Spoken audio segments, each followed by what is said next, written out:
It is broadcasting. So, folks, we are here back for ForeverFootballShow.com. Today we actually have a very interesting promotion. We're going to be talking and repeating this a few times. You can participate to win a signed jersey from Mexico. Mexico that unfortunately left the World Cup today, as you know. But you can call us to get this beautiful jersey from Mexico, provided by Volkswagen to Forever Football Show. And it's signed by Ramon Ramirez, the international Ramon Ramirez from Mexico. And to get a chance to win the jersey is actually very easy. It's only about you and your popularity and your connections, your ability to influence your connections and friends. All you have to do, this is going to be about the number of people that invites or that you invite and vote for you to win the jersey.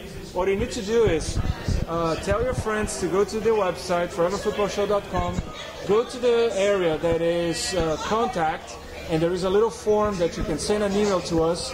All you need to do is ask your friends to put in the subject line the following. Say, give the jersey to, and tell your email address.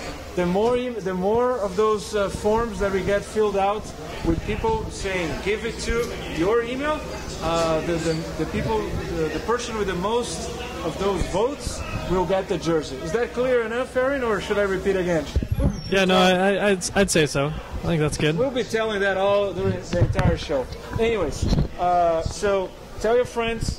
During the week, we're going to count, and next week, we're going to announce who won the Mexican jersey signed by Ramon Ramirez. All right, folks. So, World Cup, we will, of course, when we were here last week, we were not even sure if the U.S. was going to qualify or not. But we're not going to talk too much about the group stage. We're going to go straight into what's happening in the round of 16. Starting with Uruguay, Korea. We're going to have a very quick jump to the round of 16 here. What do you guys think about Uruguay and Korea? This is a bracket, 4 teams, Uruguay, Korea, USA, and Ghana, that were all, even though Uruguay has a tradition and 2 World Cups in their belt, it's a group of 4 that would render one team for the semifinals without being the natural choice or the normal prediction. So what do you guys think? No, I agree with you. It's the easiest part of the bracket, and but I was surprised about this game because I thought Uruguay, South Korea, could play better than they did. Uruguay just seemed to me the best team on the pitch. So they were totally dominating the game. They were not afraid at all about South Korea, and I guess at the end they deserved the victory. So. Yeah, definitely, and something I think that we saw in that game as well is Diego Forlan and Suarez. Yeah, correct. I think they're forming a lethal partnership up there, and that's something that's just developed more and more as gone on. They have Loco Abreu in the bench. And don't forget that still Cavani hasn't scored yet, and in Serie A was one of the best players this year.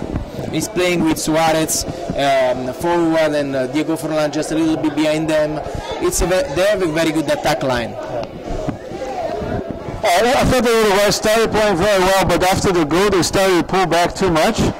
And I thought that was too risky for them. If they were playing a bigger team like an Argentina or Brazil, I don't know, even Ghana showed that they can make use of counterattacks very well as well. Yeah, that's a good point, but you never know because that's Tabarez. He actually was training Milan a couple of years ago, and I know how he really likes to coach this team. And so when he scored, he tries to go back, and so I was not surprised about that, honestly.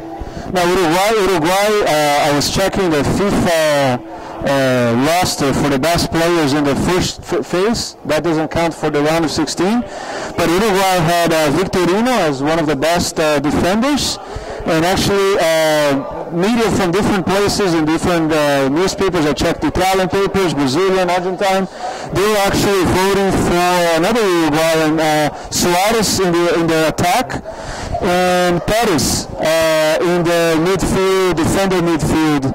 And surprisingly enough, Oscar Tavares, the coach of Uruguay, is also getting lots of kudos as being one of the best coaches in the league. I suppose probably because he was the one who had the raw material to work that was not completely polished, and he actually did a great job to make them play as the top teams. Do you agree with those? Good calls for Perez and Suarez. For me, it's a tough choice between Suarez and Forlan for that kind of striker of the tournament so far. I think Forlan has kind of taken a little less of a glamorous role. It kind of turned provider versus goal scorer. So I guess the only thing that we can say about Uruguay, anyway, you are Argentina, Brazil, or whatever you are. So it's a very difficult team to play with.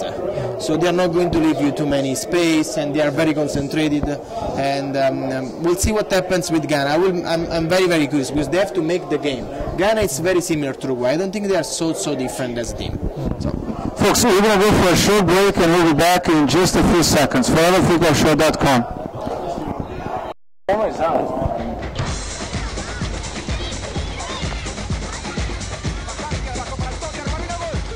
There's all kinds of fans, and a Volkswagen for every one of them.